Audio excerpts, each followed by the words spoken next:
All of you. मैं Rekha Acharya, assistant professor, government law, PG college Bikaner. आज हम भारत के संविधान के भाग 3 के अंतर्गत जो मूल अधिकार दिए गए हैं आर्टिकल 15 के बारे में चर्चा करेंगे।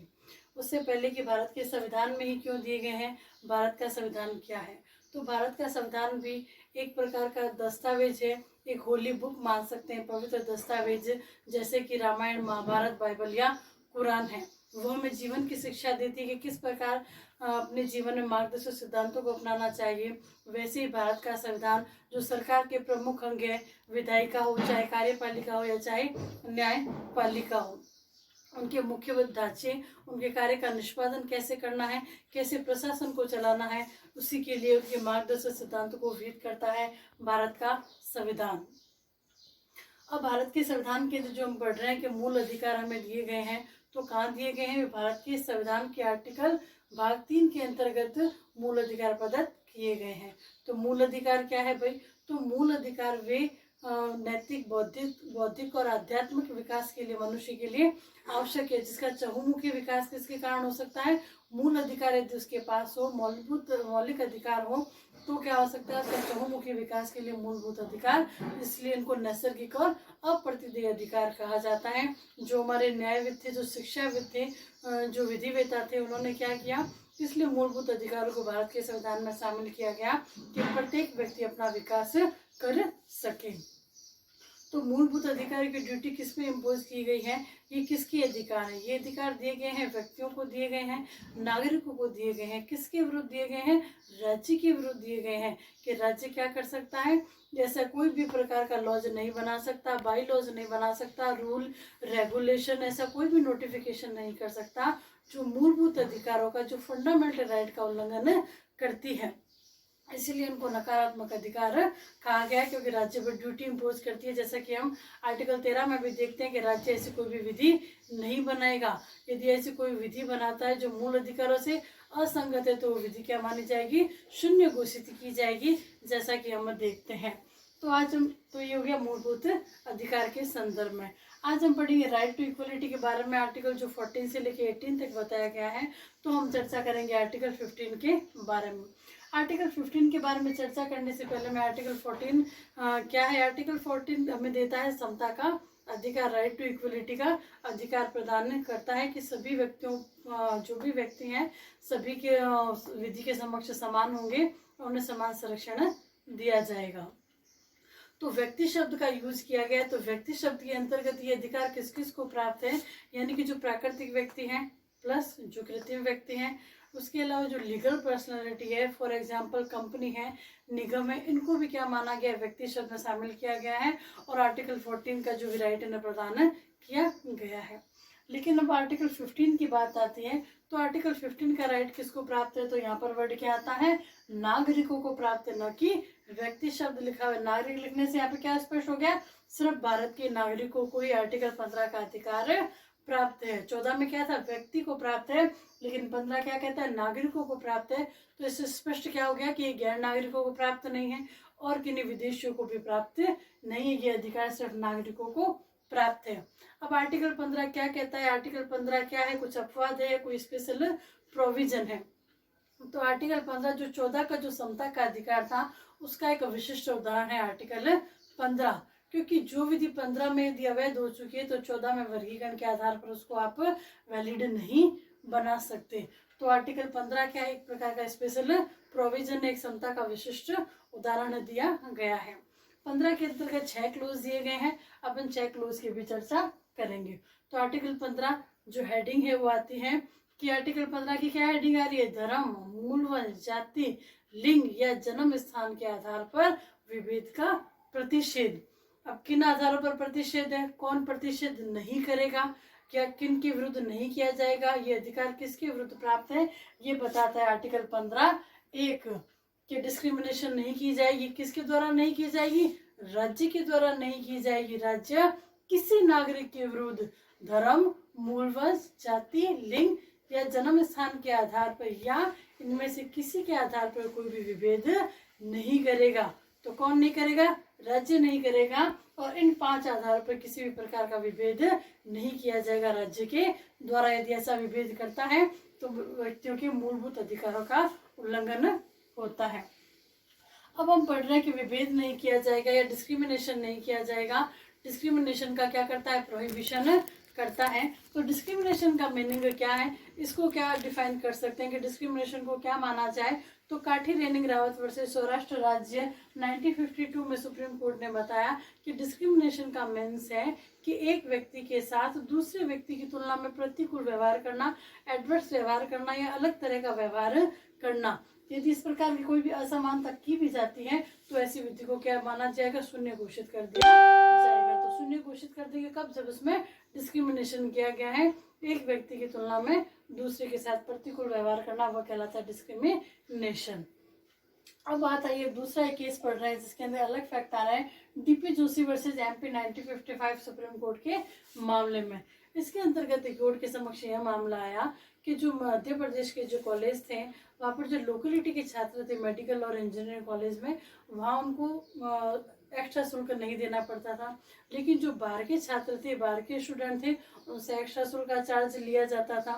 तो पिटिशनर ने इस नियम की वैधता को चुनौती दी कि जो बाहर से आने वाले छात्र उसे एक्स्ट्रा शुल्क लिया जा रहा है और जो स्थानीय छात्र हैं उनको इसमें छूट दी जा रही है। तो ये क्या कर रहा है, 15A का उल्लंघन कर रहा है। लेकिन सुप्रीम कोर्ट ने इस नियम को वैलिड माना, क्योंकि वो आधार किस पर था, धर्म पर था नहीं, मूल वंश पर था, जाति पर था, लिंग पर था, जन्म स्थान पर था। इनमें से किन्हीं पर आधार पर नहीं था। वह आधार किस पे था, निवास स्थान के आधार पर। प्लेस ऑफ बर्थ में और निवास स्थान के आधार में बहुत ही भिन्नता होती है। तो सुप्रीम कोर्ट ने इस जो भी डिस्क्रिमिनेशन किया गया था उसको वैलिड माना कि निवास स्थान के आधार पर विभेद किया गया था, तो इसको अनकॉन्स्टिट्यूशनल घोषित नहीं किया जा सकता है। अब हम बात करते हैं 15(2) की। हम हमेशा देखते हैं कि फंडामेंटल राइट हमें राज्य के विरुद्ध प्राप्त होते हैं, राज्य से कोई कार्य नहीं कर सकता। लेकिन आर्टिकल 15(2) व्यक्तियों पर भी ड्यूटी इम्पोज करता है कि राज्य और नागरिकों दोनों के विरुद्ध हमें अधिकार प्राप्त है, प्राइवेट व्यक्तियों के विरुद्ध भी अधिकार हमें प्राप्त है 15(2) कि नागरिक भी ऐसा कोई भी कार्य नहीं करेंगे जिससे इन पांचों आधारों पर भेदभाव नहीं करेंगे। कोई दुकानें हैं, सार्वजनिक भोजनालय हैं, होटल है, मनोरंजन के स्थान है, या ऐसी कोई जगह है जो राज्य निधि से पूर्णतः पोषित है, जैसे कि तालाब है, कुएं हैं, स्नान घाट है। बहुत ऐसे स्थान है जो कि सार्वजनिक है, जो पब्लिक पैलेस है, उनमें इन आधारों पर, जातिगत आधार पर, समुदाय या लिंग के आधार पर किसी भी प्रकार की मनाही नहीं होगी आने जाने की। अब इस सार्वजनिक स्थानों पर मना है, पब्लिक पैलेस में मना है। कोई भी बंदा होटल में, ये नहीं कि हिंदू होटल है तो हिंदू आएंगे, क्रिश्चियन आएंगे, किसी भी प्रकार का ऐसा डिस्क्रिमिनेशन नहीं कर सकता, उसको प्रोहिबिट किया गया है। व्यक्ति को, राज्य के साथ व्यक्तियों को भी, प्राइवेट व्यक्तियों के विरुद्ध भी अधिकार इम्पोज किया गया। भी सार्वजनिक स्थान किसको मानेंगे, जैसे कि लॉयर्स के ऑफिस हो गए, डॉक्टर का ऑफिस हो गया, सड़कें हैं, बसें हैं, रेलगाड़ी है, जो भी पब्लिक जहाँ पर सामान्य आते जाते रहते हैं वो पब्लिक पैलेस माना गया है। 15(2) की ऐसी क्या आवश्यकता पड़ी कि जिनके नागरिकों पर भी ड्यूटी इम्पोज करनी पड़ी। भाई सारे अधिकार तो राज्य के विरुद्ध में प्राप्त है, फंडामेंटल राइट, लेकिन ऐसा क्या लगा कि जिसके लिए क्या माना गया, नागरिकों पर भी यह ड्यूटी इम्पोज की गई कि वो ऐसा डिस्क्रिमिनेशन नहीं करेंगे। क्यों की गई, क्योंकि 2 का मुख्य उद्देश्य क्या, जो समाज में जो व्याप्त कुरीतियां थी, जो कुप्रथाएं, जो उच्च और निम्न जाति का जो प्रचलन था, उसको समाप्त करने के लिए, एक नए समाज की स्थापना करने के लिए 15(2) को जोड़ा गया कि ऐसे किसी भी प्रकार का कोई भी भेदभाव न कर सके। इसके कारण एक संविधान में जो आदर्श प्रियम्बल में अपने एक आदर्श समाज की स्थापना का जो लक्ष्य था उसको प्राप्त करने के लिए 15(2) में ड्यूटी इम्पोज की गई थी। यहाँ तक कि मद्रास सरकार ने तो रिमूवल ऑफ डिसेबिलिटीज एक्ट भी पारित किया गया, जिसके अंतर्गत यदि कोई भी इस प्रकार का भेदभाव करता है धर्म, मूल वर्ग, जाति, लिंग और जन्म स्थान के आधार पर, तो उसको एक अपराध माना जाएगा और उसको दंडित किया जाएगा। और यदि कोई भी हरिजन को कहीं पर भी आने से जाने से मना करता है तो उसको रोक नहीं सकता है, उसको एक ऑफेंस घोषित किया गया। तो 15(2) का ऑब्जेक्ट यह था कि इसलिए इस एक्ट को जो अपने न्याय विधि थे, विधिवेता थे, उन्होंने 15(2) को शामिल किया गया था। अब बात आती है 15(3) की। हम पढ़ रहे हैं कि 15(1) में जैसे हमने पढ़ा, वर्ड हम ले लें सेक्स, कि लिंग के आधार पर लिंग के आधार पर विभेद नहीं कर सकती है राज्य। लेकिन 15(3) में पढ़ेंगे कि राज्य क्या कर रही है, स्त्रियों और बालकों के लिए विशेष संबंध बना सकती है, स्पेशल प्रोविजन बना सकती है, उसको मना नहीं की जाएगी। तो 15(3) क्या हो गया, 15(1) के सामान्य नियम का एक अपवाद मान सकते हैं, उसका एक स्पेशल प्रोविजन मान सकते हैं, क्योंकि ये भी मना ही कर रहा है। लेकिन यहाँ पर क्या हो रहा है, स्त्री और बालकों के लिए विशेष प्रोविजन बनाने से राज्य सरकार को मना नहीं कर सकते। सरकार क्या कर सकती है, इनके लिए स्पेशल प्रोविजन बना सकती है। क्यों बना सकती है, क्यों इसको ऐड किया गया? यदि हम पहले की स्थिति में देखें तो जो स्त्रियों और बालकों की जो व्यवस्थाएं थी बहुत ही, क्योंकि स्त्री और बालक हमेशा ऐतिहासिक और सामाजिक धरोहर है, और पहले जो कुरीति थी, जो प्रथाएं थी, जो स्त्रियों पर अत्याचार थे, उनकी जो सामाजिक दबदबा था, ऐसा सारी ऐसी व्यवस्थाएं थी जिनके कारण क्या क्या कि स्त्री और बालकों के लिए स्पेशल प्रोविजन बना के उनको मुख्य धारा में जोड़ने के लिए इस आर्टिकल में इस क्लोज को जोड़ा गया कि वे मुख्य धारा में आ सके। यदि उनको कुछ स्पेशल प्रोविजन दिए जाए, कुछ स्पेशल अधिकार दिए जा सके, तो वे क्या कर सकती है, अपना बौद्धिक और आध्यात्मिक विकास कर सकती है। और बालक तो वैसे ही, उनको तो संरक्षण की और देखरेख संरक्षण की विशेष आवश्यकता होती है। तो इसके कारण क्या क्या इस एक्ट को जोड़ा गया।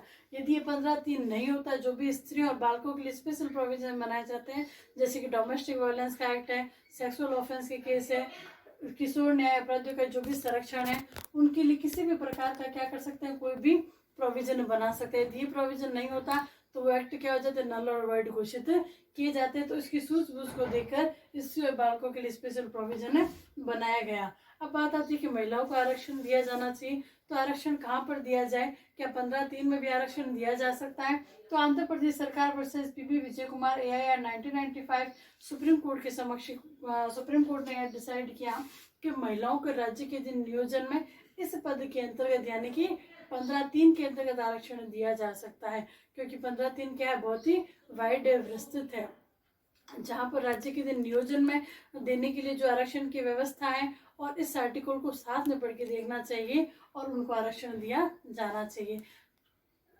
सुप्रीम कोर्ट ने यह भी कहा कि महिलाओं को उन जॉब्स में प्राथमिकता देनी चाहिए जो उनके लिए अधिक सूटेबल है, उनके लिए अधिक व्यवहारिक है, जहाँ पर वो आराम से कार्य कर सके, या जहाँ पर जो महिला और पुरुष दोनों ही क्वालिफाई है लेकिन फिर भी वहाँ पर महिलाओं को 30% का आरक्षण दिया जाना सुनिश्चित किया जाए, या महिलाओं के लिए आरक्षित पदों पर सीधी बढ़ती होनी चाहिए। ऐसी जो आरक्षण यदि दिया जाता है तो हमेशा संवैधानिक ही कहलाएगा, क्योंकि वो उनका विकास कर रहा है, उनको मुख्य धारा में जोड़ने का कार्य करता है।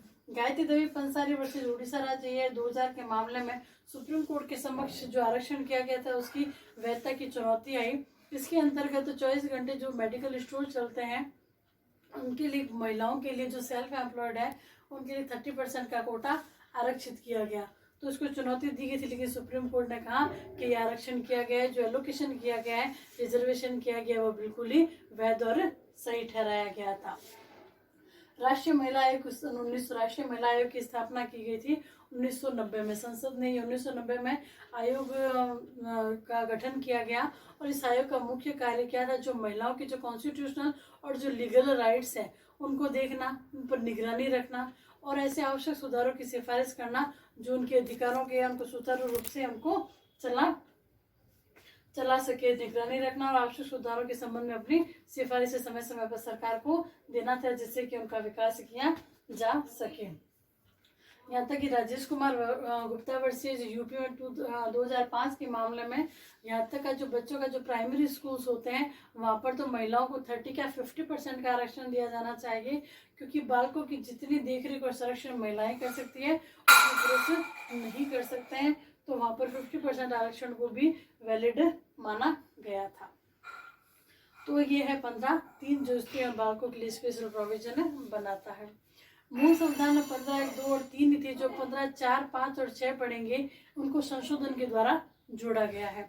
हम 15(4) की बात करते हैं। 15(4) को जो प्रथम संविधान संशोधन 1951 में किया गया था उसके द्वारा जोड़ा गया था। डेट थी 18 जून। प्रथम संविधान संशोधन में 15(4) जोड़ा गया और कुछ स्पेशल प्रोविजन ऐड किए गए किन्हीं वर्गों की उन्नति के लिए। तो 15(4) क्या कहता है, किन की वर्गों की उन्नति के लिए यह जोड़े गए हैं। 15(4) कहता है कि राज्य क्या कर सकता है, 15(4) कहता है कि इस अनुच्छेद की यानी कि आर्टिकल 15 की बात या अनुच्छेद 29(2) की कोई भी बात राज्य को किनके लिए, जो सामाजिक और शैक्षणिक दृष्टि से पिछड़े हुए नागरिकों के किन्हीं वर्गों की उन्नति के लिए या अनुसूचित जाति और जनजाति के वर्गों के लिए विशेष संबंध बनाने से निवारित नहीं करेगी। यानी कि स्पेशल प्रोविजन बना सकती है किसके लिए, जो सोशल रूप से या एजुकेशनल जो बैकवर्ड क्लास है, जो SC और ST के इनके लिए वर्गों की उन्नति के लिए प्रोविजन बना सकती थी। 15(1) को यदि हम देखें तो 15(1) तो क्या करता है, किसी भी प्रकार का भेदभाव करने से मना करता है। तो उसके लिए क्या हो गया, 15(1) क्या, 15(4) क्या हो गया, 15(1) का अपवाद हो गया कि राज्य को मना नहीं कर रही है। लेकिन आर्टिकल 29(2) क्यों की बात क्यों कही गई है कि वह क्यों प्रभावी नहीं रखेगा, यह आर्टिकल 15 की बात क्यों कही गई है, इससे पहले हम केस समझते हैं कि क्यों इसको जोड़ा गया, तब हमें आर्टिकल 29 से ही समझ में आ जाएगा कि इस आर्टिकल को यहाँ पर लिखने की आवश्यकता क्यों पड़ी। मद्रास राज्य वर्ष चंपाकम दौराई राजन व अन्य 1951 में सुप्रीम कोर्ट के समक्ष एक वाद आया था, इसके कारण 15(4) को ऐड किया गया था। सुप्रीम कोर्ट के समक्ष मद्रास सरकार द्वारा एक कम्युनिकल गवर्नमेंट ऑर्डर जारी किया गया था।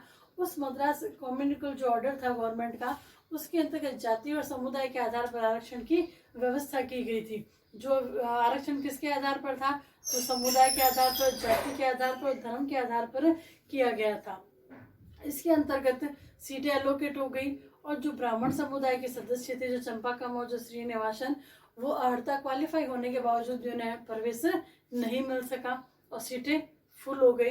तो उन्होंने इस जो कम्युनिकल गवर्नमेंट ऑर्डर जारी किया गया था मद्रास सरकार का, इसके विरुद्ध सुप्रीम कोर्ट में रिट याचिका दायर की कि ये 15(1) का उल्लंघन करता है, क्योंकि 15(1) क्या मना करता है कि धर्म, मूलवन, जाति, लिंग और जन्म स्थान के आधार पर विभेद का मना करता है। लेकिन ये ऑर्डर क्या कर रहा है, विभेद कर रहा है, और हम क्वालिफाई होने के बाद हमें प्रवेश नहीं मिल सका है।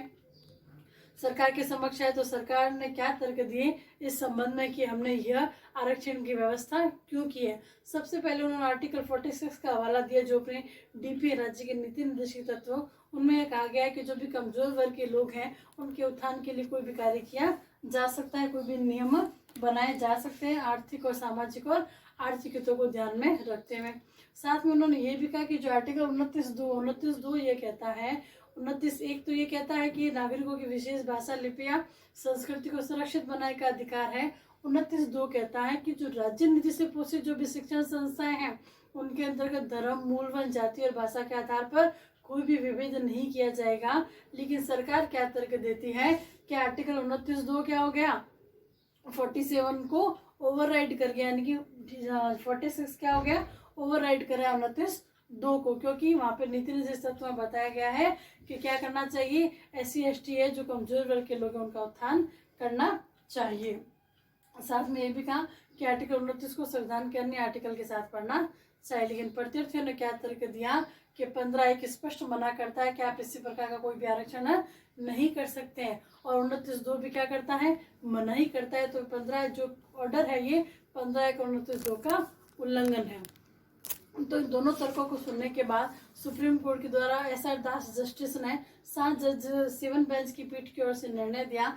सबसे पहले जो सरकार का तर्क था कि जो नीति आर्टिकल 46 है जो 29(2) को ओवरराइड कर रहा है, तो ये बात आर्टिकल 37 से स्पष्ट है कि जो राज्य के नीति निर्देशित तत्व है हमेशा अपरिवर्तनीय एनफोर्सेबल नहीं है, उनका प्रवर्तन नहीं करवाया जा सकता। तो ये जो तर्क है कि ओवरराइड कर रहा है, ये बिल्कुल ही सही नहीं है। दूसरा कहा, जैसे कि मैंने बताया पहले ही कि 29(1) तो विशेष भाषा, लिपि या संस्कृति को सुरक्षित करता है, और 29(2) क्या कर रहा है, लीगल अधिकारों की, विधिक अधिकारों की सुरक्षा की बात करता है। यदि ऐसा आरक्षण करना ही होता, जैसे कि 16(4) में स्पेशल डिफाइन किया गया, तो 15(4) में भी ऐसी व्यवस्था कर दी गई होती। इस प्रकार सुप्रीम कोर्ट ने जो गवर्नमेंट ऑर्डर था उसको 29(2) में इनवैलिड घोषित, इनरेलेवेंट घोषित करते उसको शून्य घोषित कर दिया गया था। इस सुप्रीम कोर्ट के प्रभाव को समाप्त करने के लिए 15(4) का निर्माण किया गया था, क्योंकि अब क्या कर सकता है कि यदि कोई भी इनके लिए नियम बना सकते हैं, रिजर्वेशन बनाते हैं, तो अब कोई भी ऑब्जेक्शन नहीं कर सकता है, क्योंकि कॉन्स्टिट्यूशन में ऐसी व्यवस्था कर दी गई है। अब धीरे धीरे केस पढ़ते कि कौन सा रिजर्वेशन सही है, किसको आरक्षण दिया जा रहा है, या सभी को आरक्षण दिया जा रहा है, या जाति फैक्टर है, या समुदाय फैक्टर है, या धर्म फैक्टर है। इनके आधार पर काफी केस लॉ आते रहे सरकार सुप्रीम कोर्ट के समक्ष, जिन्होंने अलग अलग व्याख्या व्याख्याधीश के संदर्भ में। M R Balaji versus Mysore राज्य AIR 1963 में सुप्रीम कोर्ट के समक्ष क्वेश्चन आया कि बालाजी के मामले में सरकार ने क्या किया। 15/4 के अधिकरण जो मेडिकल कॉलेज और इंजीनियरिंग कॉलेज थे उनमें कोटा डिसाइड कर दिया, SC/BC के लिए, SC के लिए, ST के लिए, और कुल मिलाकर ये है जो रिजर्वेशन हो गया था वो 68%। और जिस 68% हो गया तो जो विद्यार्थी है, जो स्टूडेंट्स हैं, जो क्वालिफाई है वो तो एंट्री ले ही नहीं पा रहे हैं, लेकिन जिनके अंक क्वालिफाई भी नहीं है, प्रतिशत से कम अंक है, वो क्या उनको प्रवेश मिल रहा है शैक्षणिक संस्थानों में। तो जिनको प्रवेश नहीं मिला तो उन पिटिशनर प्रत्याशियों ने क्या किया, इस विधि मान्यता को उसको चुनौती दी कि जो 60% आरक्षण चल रहा है ये वैलिड नहीं है। तो एम आर बालाजी में सुप्रीम कोर्ट ने डिसाइड किया कि आप ये नहीं कि किस जातीय समुदाय के आधार पर आरक्षण दे सकते हैं। तो एम आर बालाजी में स्पष्ट कुछ कसौटी डिसाइड की कि ऐसी कोई कसौटी होनी चाहिए जिसके कारण पता चल सके कि किसको रिजर्वेशन देना है या नहीं, क्या कोई वर्ग पिछड़ा वर्ग है या नहीं। इसके लिए आप जाति को एकमात्र कारक नहीं मान सकते, रेलेवेंट फैक्ट हो सकता है लेकिन कोई भी मुख्य आधार नहीं हो सकता है। फिर के जो 68% जो आरक्षण है उसको भयंकर भूल माना कि इतना आरक्षण नहीं होना चाहिए।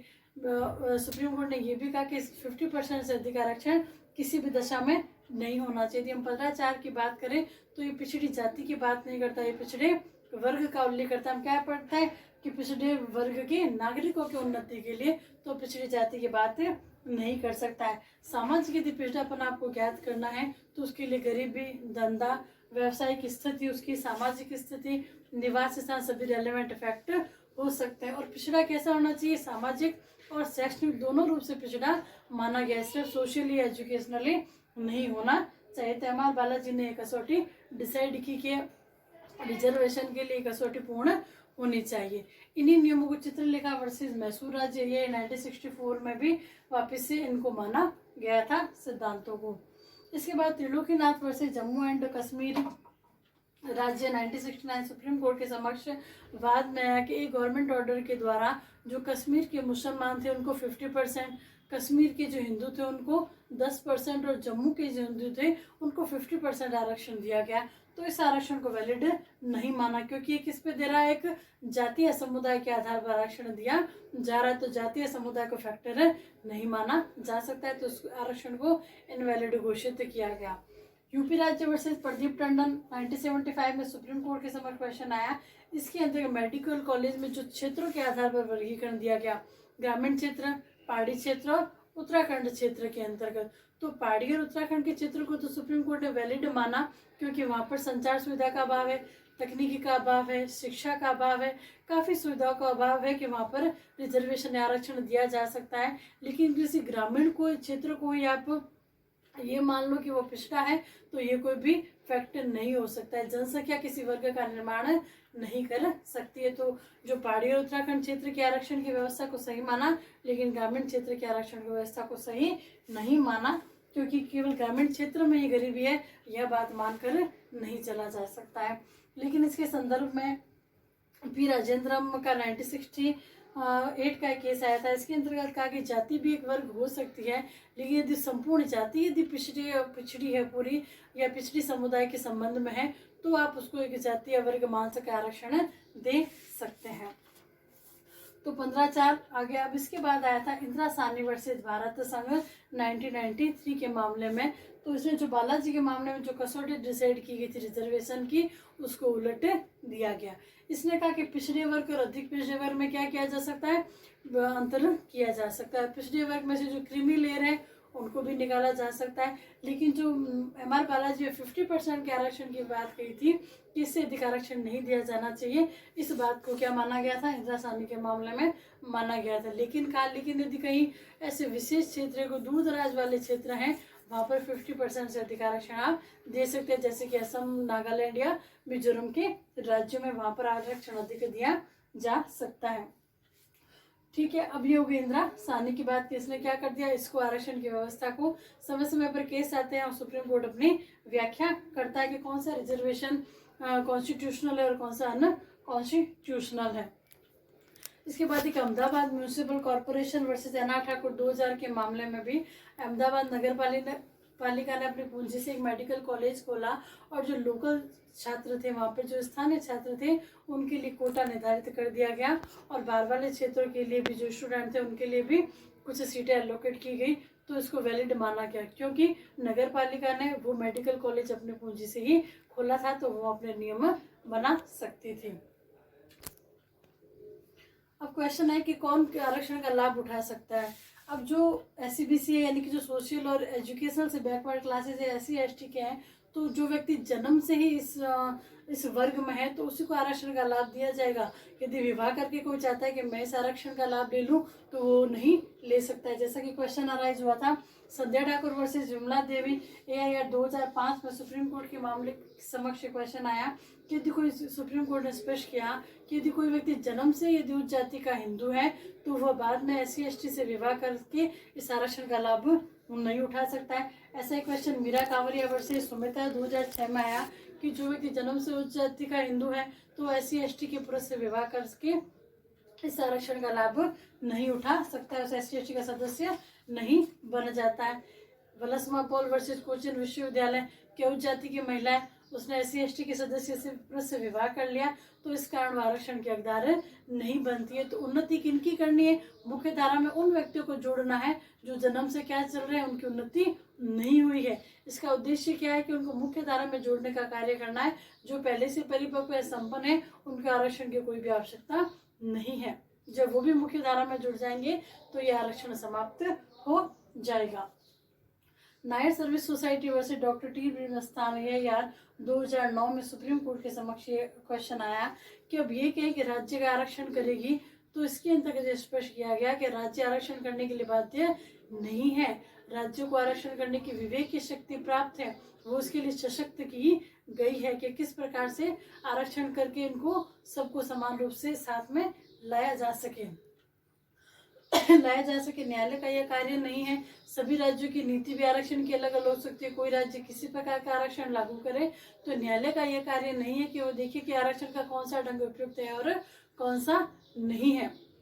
जहाँ पर यदि कार्य अवैध पूर्वक नहीं है, अवैध कार्य हुआ है तो न्यायालय वहीं पर हस्तक्षेप करेगी। वैसे ही आपके आरक्षण नहीं दिया तो हम रिट जारी कर देंगे, तो इसका भी जवाब दिया गया। तो भूषण प्रकाश वर्सेस हरियाणा राज्य 2010 में कहा कि आरक्षण का बंद करने के लिए राज्यों को निर्देश देने की शक्ति प्राप्त नहीं है। हम रिट जारी नहीं कर सकते कि राज्य में आरक्षण प्रदान करे। राज्य का केवल विवेक की शक्ति है और यह शक्ति विधायिका के साथ साथ विधायिका भी ले सकती है, कार्यपालिका भी ले सकती है, कोई भी ले सकती है। यदि सबको समान रूप से जोड़ना है, सबको समान रूप से चालू करना है और मुख्य धारा में जोड़ना है, तो आप इम्पोज नहीं कर सकते राज्य पर यह कि राज्य क्या कर सके, कोई भी आरक्षण हमें प्रदान करें, किसी भी प्रकार की ड्यूटी हम पर इम्पोज करें, तो ऐसी कोई भी व्यवस्था नहीं हो सकती है।